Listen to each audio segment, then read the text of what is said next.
ICC test ranking এ Australia আছে 1 নম্বরে, ভারত 2 নম্বরে। এর চেয়েও যেটা গুরুত্বপূর্ণ, ওয়ার্ল্ড টেস্ট চ্যাম্পিয়নশিপের পয়েন্ট টেবিলে অস্ট্রেলিয়া আছে 1 নম্বরে, ভারত 2 নম্বরে।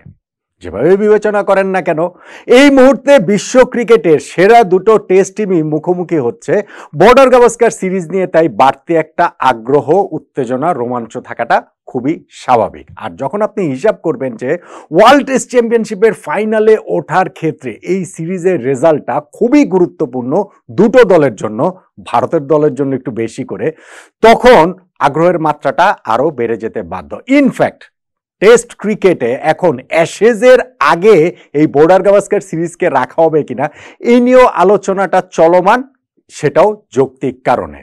শুক্রবার থেকে পার্থে বর্ডার গাভাস্কার সিরিজের 5 ম্যাচ টেস্টের প্রথম টেস্টটা যে শুরু হচ্ছে, সেই টেস্ট ম্যাচের আগে দুটো দল কোথায় দাঁড়িয়ে আছে এবং এই টেস্ট জয়ে আসলে ফেভারিট কোন দল, অন্ততপক্ষে সিরিজটা না বাদ দিলেও আমরা হচ্ছে কি এই টেস্টের কথা যদি বলি সেটা নিয়ে আলোচনাটা করতে চাই। দেখুন, দুটো দল একেবারে ভিন্ন দুই অবস্থানে দাঁড়িয়ে রয়েছে। ভারতের কথা শুরুতে ধরুন, ভারত এই ওয়ার্ল্ড টেস্ট চ্যাম্পিয়নশিপের ফাইনাল তারা খেলবে, এইটা একরকম নিয়তি নির্ধারিত মনে হচ্ছিল, একেবারে নিশ্চিত মনে হচ্ছিল। আগের দুই ওয়ার্ল্ড টেস্ট চ্যাম্পিয়নশিপের ফাইনালে তারা খেলেছে, ফাইনালে দুইবারই তারা হেরেছে, একবার নিউজিল্যান্ডের কাছে, একবার অস্ট্রেলিয়ার কাছে। সো এইবার যে ফাইনালটা তারা খেলবে আগামী জুন মাসে, সেইখানে শিরোপাটা জিততে পারবে কিনা এটা নিয়ে আলোচনা ছিল। কিন্তু নিউজিল্যান্ডের কাছে ঘরের মাটিতে 3-0 ব্যবধানে হেরে গিয়ে, হোয়াইট ওয়াশড হয়ে গিয়ে পুরো সমীকরণ কিন্তু এলোমেলো হয়ে গিয়েছে।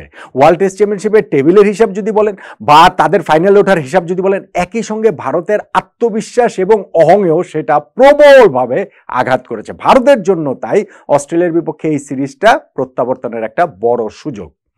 অস্ট্রেলিয়ার হিসাবটা দেখুন, তারা কিন্তু লাস্ট টেস্ট খেলেছে সেই মার্চ মাসে এই নিউজিল্যান্ডের বিপক্ষেই, এবং সেই নিউজিল্যান্ডে গিয়ে তারা 2-0 ব্যবধানে হারিয়ে এসেছে। ফলে তাদের কনফিডেন্সটা তার একটু বেশিই থাকার কথা। আর যদি ওয়ার্ল্ড টেস্ট চ্যাম্পিয়নশিপের ফাইনালে ওঠার আগে, এটাকে তো ধরা হচ্ছিল যে ফাইনালের একটা ড্রেস রিহার্সেল, এখন যদি ভারতকে ছিটকে দিতে পারে অস্ট্রেলিয়া, সেক্ষেত্রে নিজেদের ফাইনাল যাওয়া নিশ্চিত করার পাশাপাশি ফাইনাল জয়ের পথেও কি ছুটে এগিয়ে যাও। যত কিছুই বলেন না কেন, ফাইনালে নিশ্চয়ই অস্ট্রেলিয়া ভারতকে চাইবে না। মানে এটা আমি বলছি না যে অস্ট্রেলিয়া উঠেই গিয়েছে, কিন্তু আমি বলছি যে ওই হিসাবটা যদি করেন, সো অস্ট্রেলিয়ার জন্য এই সিরিজটা থেকে অনেক কিছুই আসলে পাওয়ার রয়েছে। যদি সিরিজের রেজাল্টগুলো দেখেন, আমি বলছি যে এই সিরিজটা নিয়ে এত আগ্রহ, এত রোমাঞ্চ, কিন্তু লাস্ট 4টা সিরিজই কিন্তু ভারত জিতেছে। নিজেদের মাটিতে দুটো টেস্ট সিরিজ তো তারা জিতেছে। ইনফ্যাক্ট অস্ট্রেলিয়ায় গিয়ে সর্বশেষ দুটো সফরেই তারা টেস্ট সিরিজ জিতে এসেছে, এবং সেইখানটাতে তারা তৃতীয় টেস্ট সিরিজ জয়ের একটা সামনে দাঁড়িয়ে রয়েছে। ভারতেরও তাই একটু কোণঠাসা অবস্থায় থাকলেও এখান থেকে কিন্তু তাদের কনফিডেন্স তারা চাইলে আসলে হিস্ট্রি থেকে নিতে পারে। তবে প্রথম টেস্টেই যে পার্থে হবে, সেই পার্থের উইকেটটা, পার্থে কিন্তু এটা ওয়াকাতে হচ্ছে না, মানে পার্থে যে প্রথাগত টেস্ট ম্যাচটা পার্থের নতুন স্টেডিয়ামে হচ্ছে, এবং সেইখানটাতে 4টা টেস্ট হয়েছে, সেই 4টা টেস্টেই অস্ট্রেলিয়া এখন পর্যন্ত জিতেছে।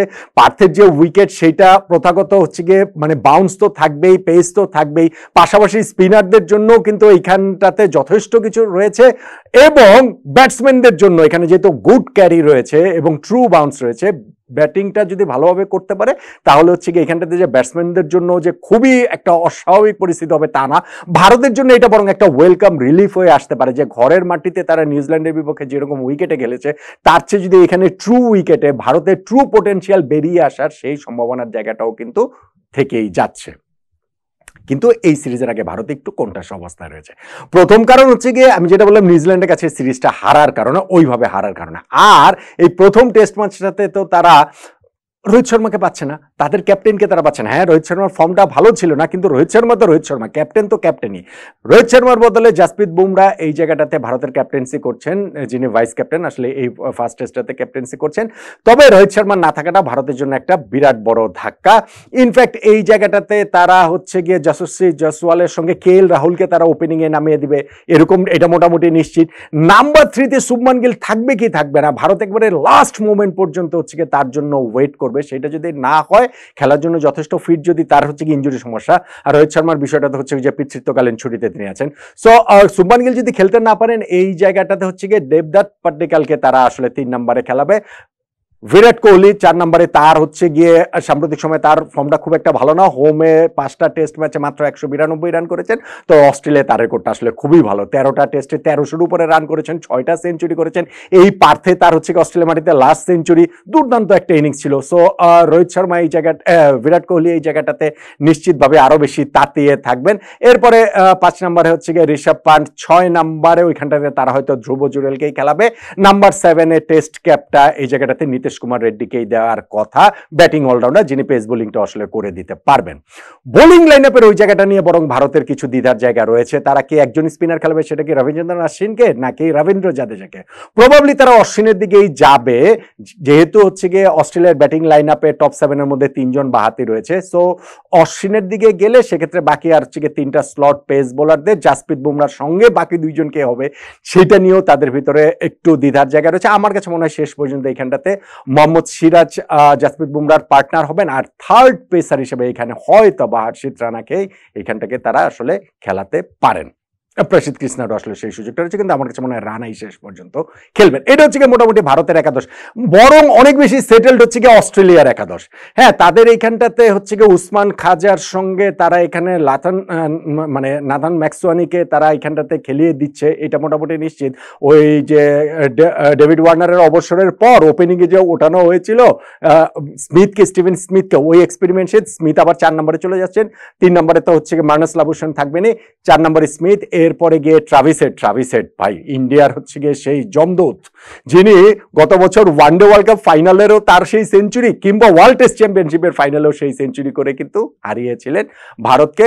তারপরে তাদের ওই জায়গাটাতে মিচ মার্শ, অ্যালেক্স ক্যারি তারা থাকবেন, এবং বোলিং লাইন আপের ওইখানটাতে হচ্ছে গিয়ে তাদের কি বলা চলে যায়, নাথান লায়ন একমাত্র স্পিনার সঙ্গে 3 pacer Pat Cummins, Mitchell Starc এবং জশ হ্যাজেলউড। মোটামুটি এই একটা সেটেল 11 নিয়েই অস্ট্রেলিয়া আসলে খেলতে নামবে। এখন এই দুটো দল যখন মুখোমুখি হচ্ছে, বললাম যে ভারত একটু বেকায়দায় রয়েছে, অস্ট্রেলিয়া একটু আপার হ্যান্ডে রয়েছে। আপনি যদি হিসাব করে দেখেন এই দুটো দল লাস্ট যে মুখোমুখি হয়েছিল ওয়ার্ল্ড টেস্ট চ্যাম্পিয়নশিপের ফাইনালে কিন্তু গত বছর, গত জুনে 2023 সালের, এবং সেইখানটাতেও কিন্তু অস্ট্রেলিয়া বিশাল ব্যবধানে 209 রানের ব্যবধানে তারা আসলে ওই টেস্ট ম্যাচটাও বা ওয়ার্ল্ড টেস্ট চ্যাম্পিয়নশিপের ফাইনালটাও জিতে নিয়েছিল।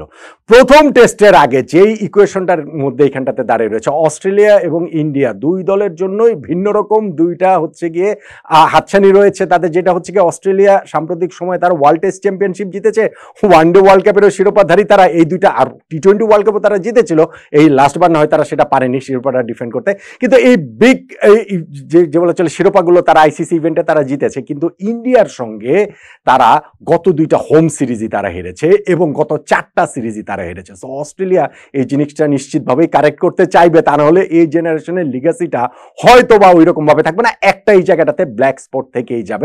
আর ইন্ডিয়ার জন্য হিসাবটা হচ্ছে গিয়ে যে নিউজিল্যান্ডের কাছে ওইভাবে হারার পর ঘুরে দাঁড়ানোর উপলক্ষ, ওয়ার্ল্ড টেস্ট চ্যাম্পিয়নশিপ ফাইনাল খেলার উপলক্ষ, এবং এইখানটাতে হচ্ছে গিয়ে তাদের প্রথম টেস্টে যেহেতু তারা শিওরলি রোহিত শর্মাকে ছাড়া খেলবে, প্রবাবলি তারা শুভমান গিলকে ছাড়াও খেলবে, এবং মোহাম্মদ শামির কথা আসলে আগে বলতে ভুলে গেছে, শামির না থাকাটাও ভারতের জন্য একটা বিরাট মিস।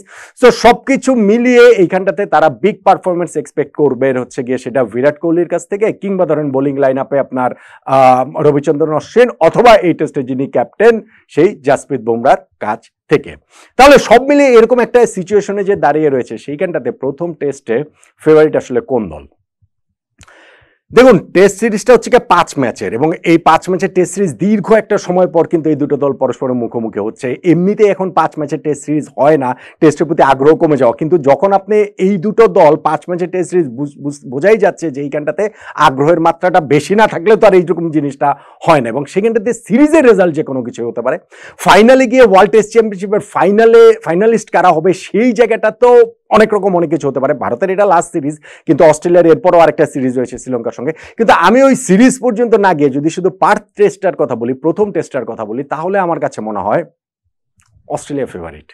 অস্ট্রেলিয়া এই টেস্ট জয়ের জন্য স্লাইটলি ফেভারিটই আমার কাছে মনে হয়। স্লাইটলি বলতে আবার আমি ঠিক 51-49ও বলছি না, আমার কাছে মনে হয় যে ভারত এর বিপক্ষে এই প্রথম টেস্ট জয়ের জন্য অস্ট্রেলিয়া আসলে 60-40 ফেভারিট আসলে আমার কাছে মনে হয় যে অস্ট্রেলিয়ার 60% চান্স রয়েছে এই প্রথম টেস্ট জয়ের। ইন্ডিয়ারটা আমি আসলে 40% দিচ্ছি, কিন্তু এটা তো আসলে চেঞ্জ হয়ে যেতেই পারে, ইন্ডিয়া তাদের খেলা দিয়ে সেটা চেঞ্জ করে দিতেই পারে। সো প্রথম টেস্টে আপনিও কি মনে করছেন কিনা যে অস্ট্রেলিয়া কিছুটা ফেভারিট প্রথম টেস্ট জয়ের জন্য, নাকি আপনার কাছে মনে হচ্ছে নিউজিল্যান্ডের কাছে হোমে ওইভাবে তুলোধুনো হবার পর অস্ট্রেলিয়ার বিপক্ষে সিরিজের এই পার্ট টেস্ট দিয়েই ভারতের ঘুরে দাঁড়ানোটা শুরু হবে?